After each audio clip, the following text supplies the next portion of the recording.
다가오는 주일에 이제 종료 주일을 시작으로 우리가 다음 주 월요일부터 금요일까지 고난주간 특별 새벽 기도회로 함께 모이게 됩니다.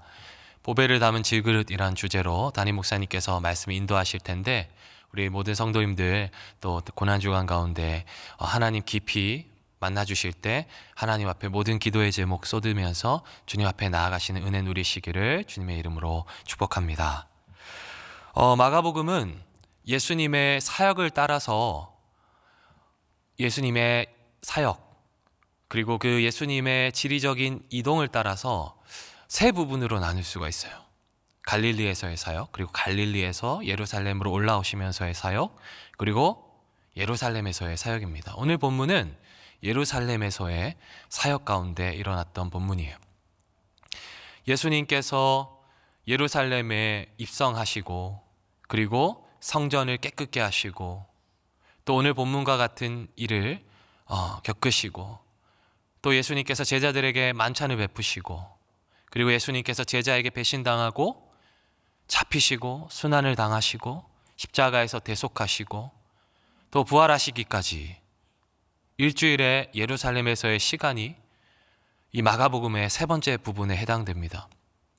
오늘 우리가 읽은 이 본문은 예수님의 십자가의 고난, 하나님께서 인류를 사랑하셔서 우리를 사랑하셔서 예비하신 그 예수님의 십자가의 사랑을 향하여서 나아가는 아주 긴박한 상황 가운데 이뤄진 본문입니다. 그 십자가의 고난의 길목에서 우리가 읽은 것처럼 사람들의 배신과 그리고 한 여인의 헌신이 대비되면서 이 장면을 맞이하고 있습니다. 본문에는 끊임없이 예수님을 죽이고자 했던 종교 지도자들과 그리고 그 종교 지도자들의 마음을 아주 시원케 하는 가룟 유다의 배신, 그리고 그 사이에 마치 샌드위치 두 빵 사이에 그 야채와 햄이 있는 것처럼 한 여인의 헌신이 기록이 되어 있어요. 마가는 종종 이런 샌드위치 방법을 통하여서 그 스토리를 극대화시키는데, 여인과 종교 지도자들, 여인과 가룟 유다, 또 여인과 제자들의 모습을 대비시키면서 계속해서 십자가의 길을 향하여 나아가고 있습니다. 우리 먼저 1절과 2절 말씀을 보실 때에 1절 말씀 제가 읽겠습니다. 이틀이 지나면 유월절과 무교절이라. 대제사장들과 서기관들이 예수를 흉계로 잡아 죽일 방도를 구하며 이르되, 2절입니다. 밀란이 날까 하노니 명절에는 하지 말자 하더라. 1절에 이틀이 지나면 유월절과 무교절이 시작된다라고 말하고 있습니다. 맥추절, 초막절, 유월절, 유대인의 3대 절기예요. 유대인들의 3대 절기예요. 이 3대 절기에는 예루살렘 성에 평소보다 약 3배 정도, 최소 3배 정도 많은 인원들이 모입니다. 특별히 유월절은 출애굽을 기념하죠. 출애굽은 예수님께서 구원하시고 해방시켜 주시고 자유를 주신 그것 아닙니까? 그 해방의, 그 자유의, 그 감사의 그 기운들이 아주 평소보다 많은 이 절기에는 때때로 밀란이 일어났기 때문에 로마의 총독이었던 빌라도도 예의주시하면서 이 예루살렘 성을 보고 있었습니다.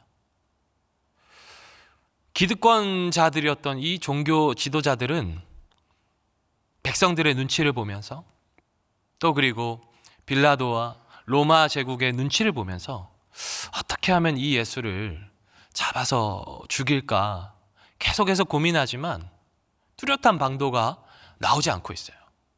그런데 갑자기 구원투수처럼, 혜성처럼 예수님의 제자 가룟 유다가 나타나서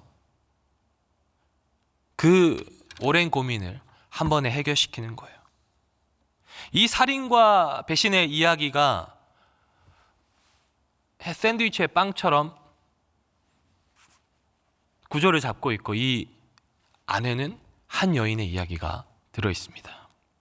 아주 헌신적인 사랑의 이야기입니다. 3절 말씀 우리가 한번 함께 읽어볼까요? 시작.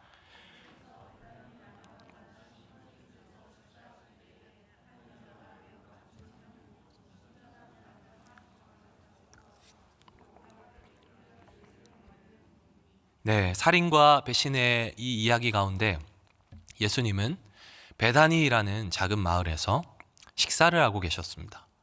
예수님은 마지막 일주일을 예루살렘에서 보내실 때 저녁에는 베다니에 오셔서 머무셨던 것 같아요. 베다니, 문둥병자, 나병 환자 시몬의 집에서 식사를 하고 계십니다. 시몬이란 이름은 당시에 너무나도 흔한 이름이었습니다.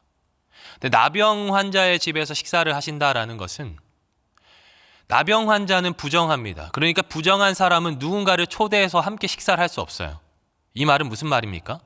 이미 이 남자가 치유가 된 상태인데 이름이 아무래도 너무 흔하다 보니까 당시에 이 마가복음을 읽는 독자들이 구분할 수 있도록, 이 시몬은 누구인지 구분할 수 있도록 고침받았지만 나병 환자 시몬의 집에서 예수님께서 지금 식사를 하고 계신다라고 표현을 하고 있는 겁니다. 유대인들이 손님을 초대해서 식사를 함께 한다는 것은 굉장한 친밀감의 표현이에요.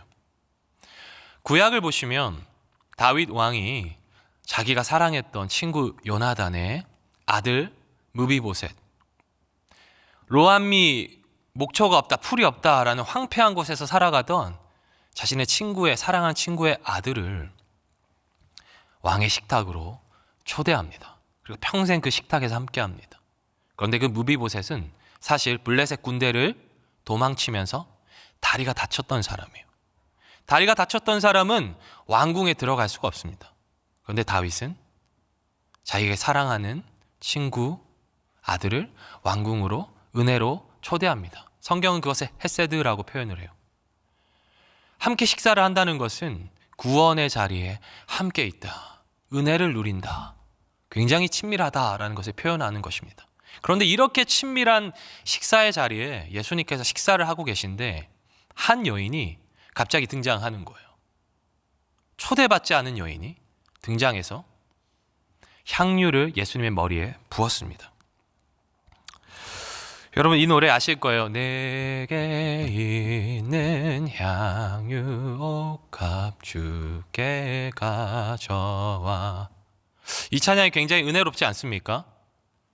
저도 이 찬양을 아주 오래 전부터 부르고 묵상했기 때문에 이 찬양에 나오는 이 이야기가 굉장히 익숙하고 당연하고 따뜻하고 헌신적이고 아주 좋게만 저에게는 묵상이 되었거든요. 그런데 계속해서 이 말씀을 보는데 이 여인의 행동이 불편한 거예요.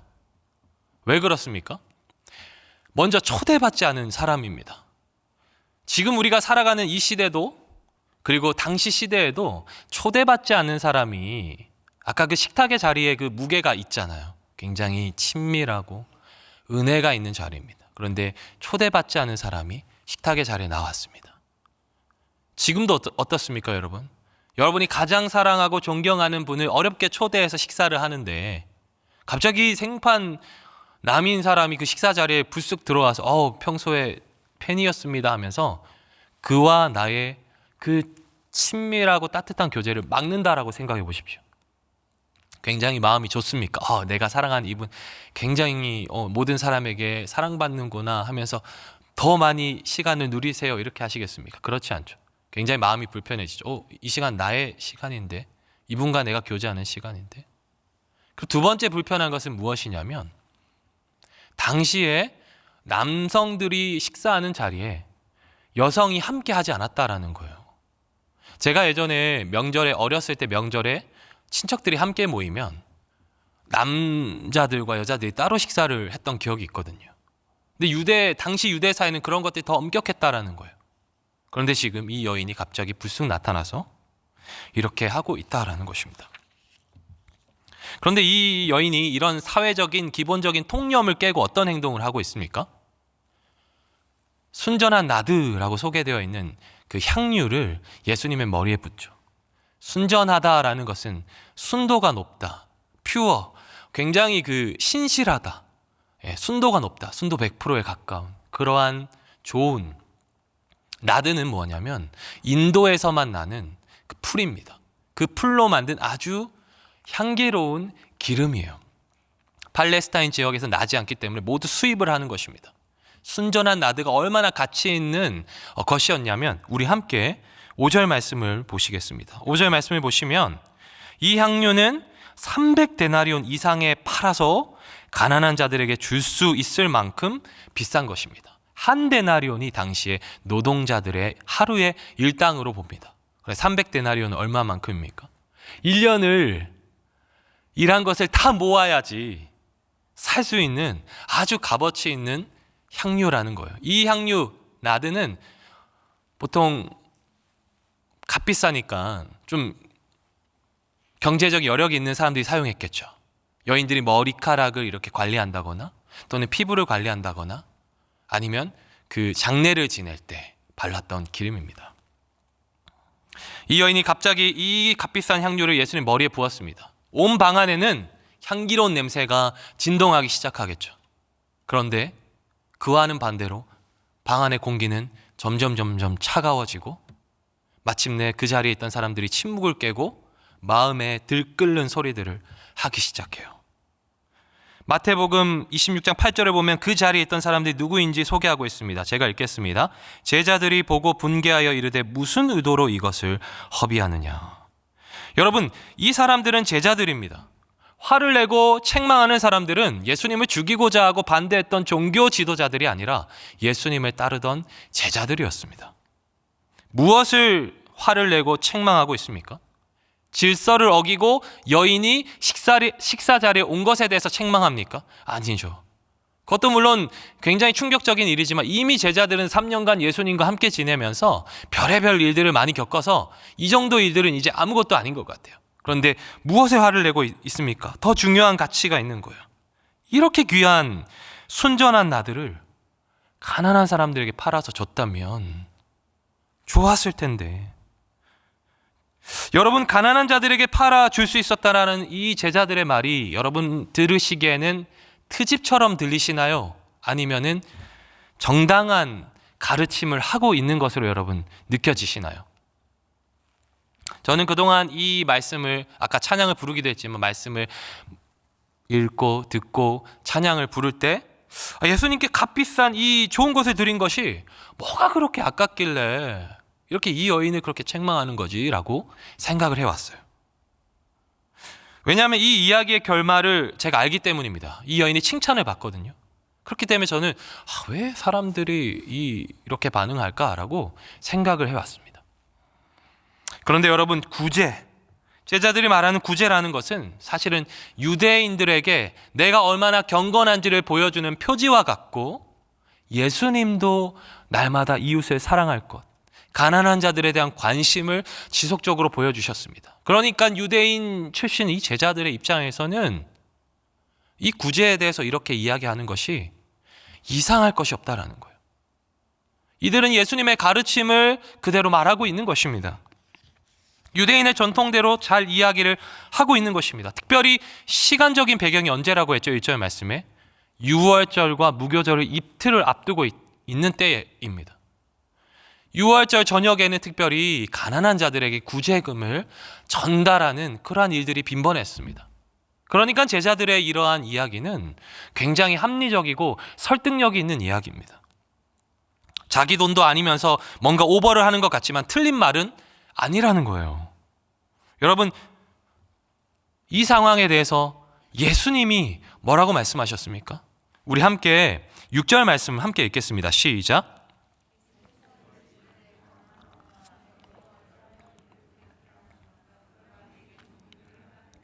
예수님은 여인이 좋은 일을 하였다라고 말씀하십니다.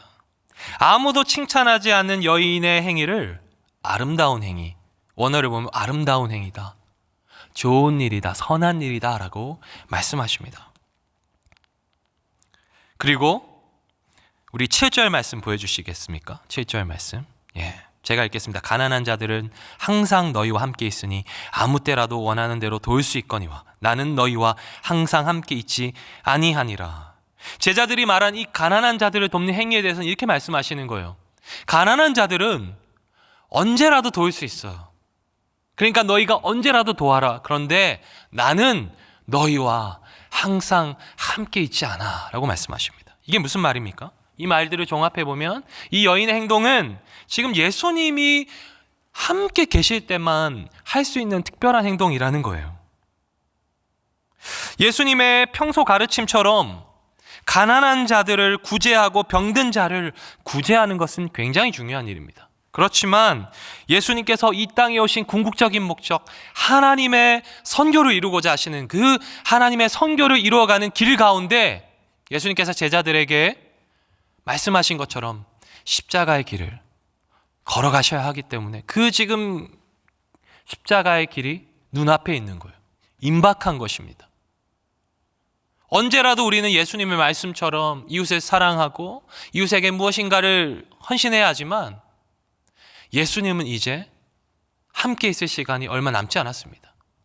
나드는 어디에 사용하는 것입니까? 머리에 사용하기도 하고 피부에 바르기도 하지만 장례를 앞두고 시신에 바르는 것입니다. 여인은 지금 예수님의 십자가의 순환을 말씀하신 그 십자가의 순환 아무도 기억하지 못하는 예수님의 그 십자가의 순환을 앞두고 예수님의 장례를 준비하고 있는 거예요. 무슨 말입니까? 여인은 예수님이 그렇게 고독하게 외롭게 나는 십자가의 길을 갈 거야 라고 말씀하시는데 아무도 관심을 두고 있지 않는데 그 십자가의 길을 보여줄 수 있는, 예수님이 다시 한번 언급할 수 있는 말씀을 하고 계신다라는 거예요. 예수님은 하나님의 뜻을 위해서 반드시 십자가에서 죽으셔야 합니다. 우리 8절 말씀을 보겠습니다. 그는 힘을 다하여 내 몸에 향유를 부어 내 장례를 미리 준비하였느니라. 사랑하는 성도 여러분, 여인이 넉넉해서 이렇게 값비싼 향유를 쓸 수 있었던 것은 아닙니다. 그 여인은 자기가 할 수 있는 모든 삶의 헌신을 다하여서 예수님께 드리고 있습니다. 그것을 안 예수님은 최선을 다해 그 여인이 좋은 일을 했다라고 말씀하고 계십니다. 이 여인이 예수님의 죽으심을 알고 향유를 부었을까요? 성경에 그것에 대한 이야기는 나와 있지 않지만 예수님은 이 여인의 행동에 대해서 내가 앞으로 가야 할 길을 예비했다라고 칭찬하고 계십니다. 우리 모두가 하나님 앞에서 인생을 살아가며 당장 내일의 일을 알 수 없지만 주의 말씀대로 주님을 사랑하며 주님만을 더 사랑하며 살아갈 때 주님께서 우리 마지막 날에 우리를 칭찬하신다라고 말씀하시지 않습니까? 그처럼 우리는 당장 내일이는 알 수 없지만 주님을 사랑하는 마음으로 하루하루를 살아갈 때 주님께서 우리를 칭찬하실 것입니다. 9절 말씀입니다. 내가 진실로 너희에게 이르노니 온 천하에 어디에서든지 복음이 전해지는 곳에는 이 여자가 행한 일을도 말하여 그를 기억하리라 하시니라. 인류를 구원하기 위해 죽으시는 예수님을 위해 장례를 준비하는 이 여인의 행위는 비록 그 여인의 이름은 마가가 기록하지 않은 것처럼 기억되지 않지만 그 여인의 예수님의 장례를 십자가의 고난을 준비하는 이 행위로 말미암아 계속해서 주의 우리 향한 사랑이 기억될 때마다 이 여인의 주님을 향한 사랑도 기억되고 있는 것입니다. 카메라의 렌즈 초점은 다시 예수님을 잡기 위한 살인과 배신의 이야기로 옮겨집니다. 여인의 이야기가 끝났어요. 10절과 11절 말씀입니다. 시간 관계상 읽지는 않겠지만 명절을 앞두고 예수를 잡는 것을 포기했던 1절, 2절 말씀에 그 종교 지도자들은 어느 날 호재를 얻게 되죠. 무엇입니까? 예수님의 가장 지척에서 예수님을 따랐던 가룟 유다가 내가 예수를 너희에게 넘길게 라는 소식을 듣게 됩니다. 그리고 가룟 유다는 언제 예수님을 그들에게 넘겨줄지 고민하면서 오늘의 본문은 마무리가 됩니다. 살인과 배신이 헌신을 이기는 것 같지만 그러나 하나님의 선교, 하나님의 일을 이루어 가시기 위한 예수 그리스도의 십자가의 길은 오히려 승리를 향하여서 나아가고 있는 것이에요. 말씀을 맺겠습니다. 오늘 본문은 샌드위치와 같은 구조 안에서 한 여인과 종교 지도자, 한 여인과 가룟 유다, 한 여인과 제자들의 그러한 모습들을 보며 예수님께서 말씀하고 계십니다. 배신과 헌신의 물감으로 감추어져 있던 예수님의 십자가의 길이 더 선명하게 그려지고 있는 거예요. 여러분은 어떤 물감으로 오늘 하루를 그려가시겠습니까? 우리 가운데 선물로 주신, 하나님이 우리 가운데 선물로 허락하신 이 하루를 여러분은 어떠한 물감으로 그려가시겠습니까? 이제 곧 종려주의를 보내면 고난주간이 시작됩니다. 세상에 얼룩진 사망과 죽음의 색을 따라 살지 아니하고 예수 그리스도를 따라서 새빨간 그 보혈의 피, 생명의 색으로 우리의 삶을 색칠해 나가시는 저와 여러분들 되시기를 주님의 이름으로 축복합니다. 우리 함께 말씀을 기억하시면서 기도하신 후에 여러분의 기도 제목으로 하나님 앞에 나아가셨으면 좋겠습니다. 예수님의 선명한 십자가의 보혈, 그 사랑을 기억하며 오늘도 생명의 길을 색칠하며 살게 하여 주시옵소서. 주님, 나를 붙들어 주시옵소서.